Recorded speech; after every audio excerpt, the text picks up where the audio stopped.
As we all know, Netflix is pumping us with a ton of anime and foreign language films in our streaming lives, and we want to unpack it for you, filter it, and give you the very best. Only the best for you guys. Thanks for stopping by, guys. Welcome to another video. I'm going to be breaking down Baki versus KENGAN ASHURA. KENGAN ASHURA versus Baki. Which one's better?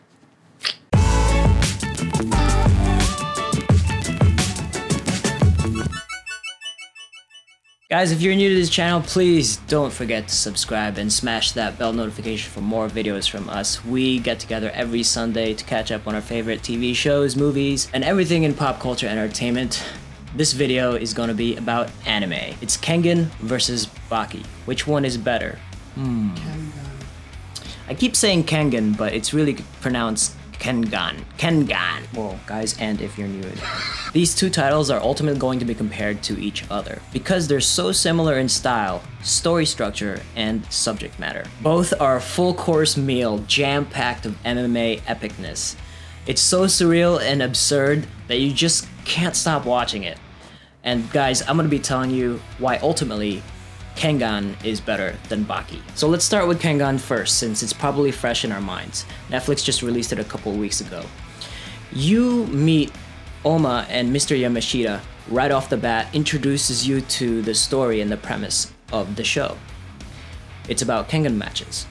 You meet them in a dark alleyway. Mr. Yamashita is this really old, kind of unsuccessful employee, you know, one of those salaryman. Now the backstory of Kengan matches is really fascinating, where if I flip it on the other side, Baki is so simple. Now the backstory of Kengan is really fascinating. Compare it to Baki and its backstory.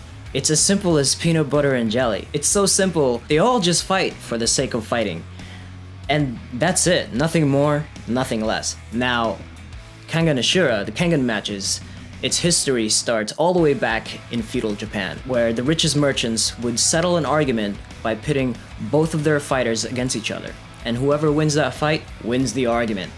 And that's kind of the historical nature of Kengan matches has evolved throughout the years, where the richest corporations today are at the top level only because of these Kengan matches. Now, I don't know about you, but that is freaking fantastic. I think that is amazing, and it's smart, and it's also absurd. Now, you're gonna hear me say the word absurd many times in this review, but just hang with me. Think about it. Like, how does McDonald's settle a dispute with Burger King? You just get your best fighters and put them in a grudge match against each other, and whoever wins, wins.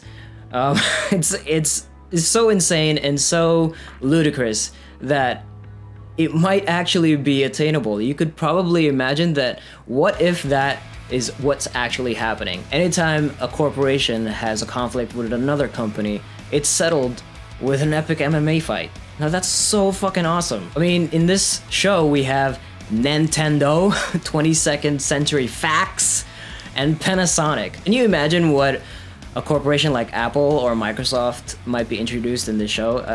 It's just so intriguing to me. Like, I hope that it happens in season 2, but just that alone, really exciting, really awesome. Now what about the characters? You never really lose sight of Oma and Mr. Yamashita in Kengan. They're always involved in each and every episode, keeping their arc fresh in your mind as we meet other fighters. Sometimes in Baki, they focus so much on other fighters and story arcs that you get a little lost between episodes before it brings you back to Baki's story. Although each character you meet in Kengan is more relatable by way of their principles, beliefs, and reasons to fight, Baki's characters, for the most part, keep it fairly simple. There's no other reason for them to fight other than to fight and prove who is the strongest of them all.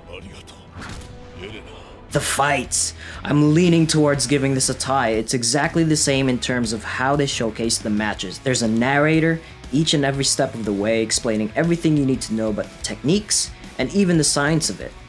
Where they differ, however, is that Kengan is a little more grounded. Now, don't get me wrong, none of the fighting techniques in both animes are attainable. Baki just takes it into godlike levels that is just absurd.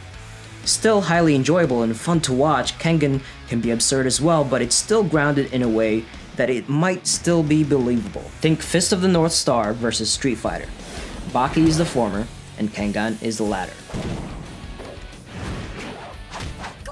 And that's where Kengan really shines the most. The characters you meet truly give you a sense of place and a little bit of heart. Their motivations and reasons to fight keep it relatable in a sense that we can attach ourselves to their beliefs. Especially Mr. Yamashita. You can't help but root for him to succeed, even though he seemingly blunders his way deeper into the competition. His relatability keeps the absurdity of it all grounded.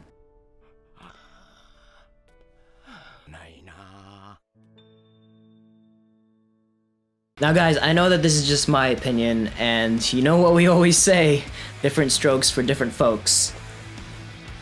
We don't really ever say that, but I would love to hear your opinion, whether you agree or disagree, in the comment section down below. And although I do think Kengan is the better anime out of the two, I will leave you with a final thought. Do we owe all of this to Baki? Because Baki is the first. Would Kengan even exist without Baki? Now, Element is doing another review on his channel about Kengan, how Baki never really drew him in, but Kengan did. If you want to check that out, you should click on this card or link that's gonna appear up here somewhere. Once again guys, if this is the first time you're watching us, hit that subscribe button and join us every Sunday as we post new videos every week. Give us a like, comment in the section below, and I'll see you next time.